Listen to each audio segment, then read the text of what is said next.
Is our sun in the very early stages of shutting down? Don't forget to subscribe to this channel for more update. Something is up with the sun. It has begun to behave very erratically, and scientists don't know quite what to make of it. Sunspot activity appears to be slowing down with each new cycle, and absolutely gigantic holes have started to appear in the sun.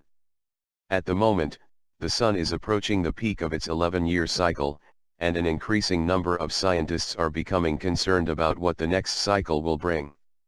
If sunspot activity continues to diminish, could the sunspot cycle eventually die altogether?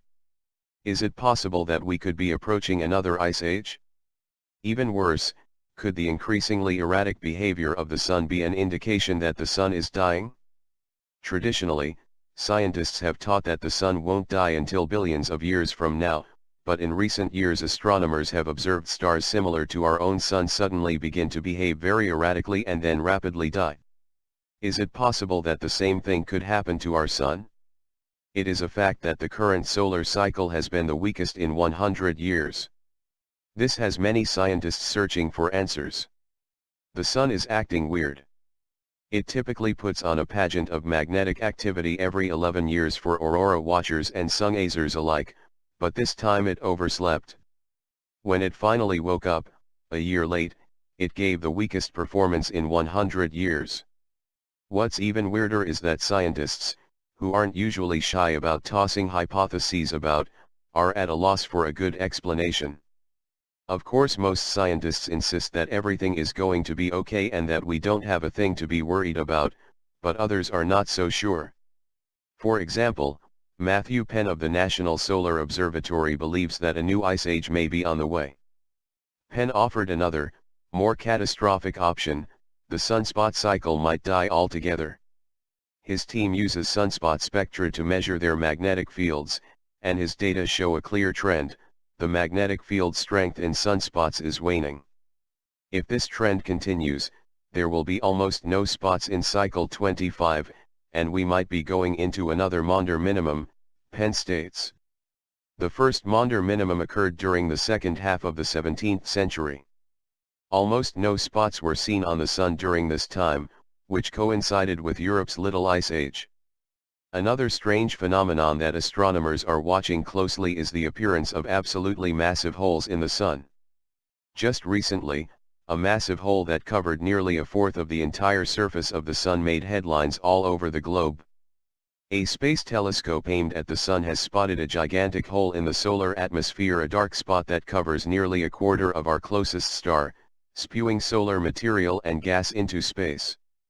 The so-called coronal hole over the sun's north pole came into view between July 13 and 18 and was observed by the Solar and Heliospheric Observatory, or SOHO. NASA released a video of the sun hole as seen by the SOHO spacecraft, showing the region as a vast dark spot surrounded by solar activity. This comes on the heels of another giant hole in the sun that was spotted between May 28 and 31. So is this something to be alarmed about? Some scientists say yes and others say no. Meanwhile, the weather here on Earth is becoming very erratic. Just a few weeks ago, high temperatures in the southwest United States approached 120 degrees, and record temperatures are being set all over Siberia right now. Summers seem to be getting hotter, winters seem to be getting colder, droughts seem to be getting more intense, and we are seeing record-setting floods all over the planet. For much more on this, please see my previous article entitled 22 Signs That Global Weather Patterns Are Going Absolutely Crazy.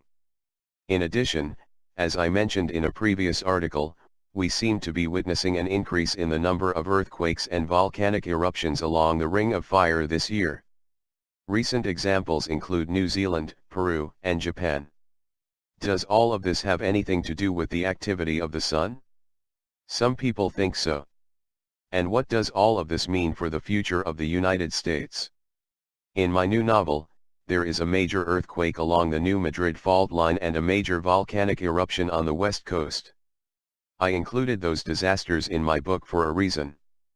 Many believe that major earth changes are on the way, and many believe that the sun will play a major role in those earth changes.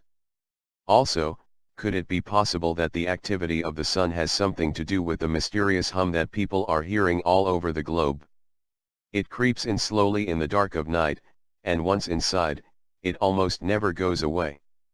It's known as the hum, a steady, droning sound that's heard in places as disparate as Taos, N.M., Bristol, England, and Largs, Scotland. But what causes the hum, and why it only affects a small percentage of the population in certain areas, remain a mystery, despite a number of scientific investigations. And could the activity of the sun have something to do with the strange unexplained sounds in the sky that so many people have been hearing in recent years? Nobody really knows the answer, but we shouldn't be afraid to ask these kinds of questions. The truth is that at some point our sun is going to die. Virtually everyone agrees on that. The following is from an article posted on scienceblogs.com. The fact that the sun, our sun, the bringer of warmth, light, energy, and the sustaining force of all life on this planet, isn't going to shine forever. Quite to the contrary, someday, the sun will die in a fiery, catastrophic explosion, one which will quite possibly obliterate our entire planet, and then eventually cease to shine at all. Most scientists believe that we are still billions of years away from that happening, but not everyone agrees. And when our sun does die, it is likely going to look something like this. Basically, the sun's chemical makeup will cause it to grow twice as bright and twice as big as it is now, thus increasing Earth's temperature from a mean of 68 degrees Fahrenheit to 167 degrees Fahrenheit and completely obliterating our planet's oceans. That's just the start. Eventually, the sun will increase to a size 166 times larger than it is now, and literally melt Earth's mountains, creating a planet dominated by flowing lava.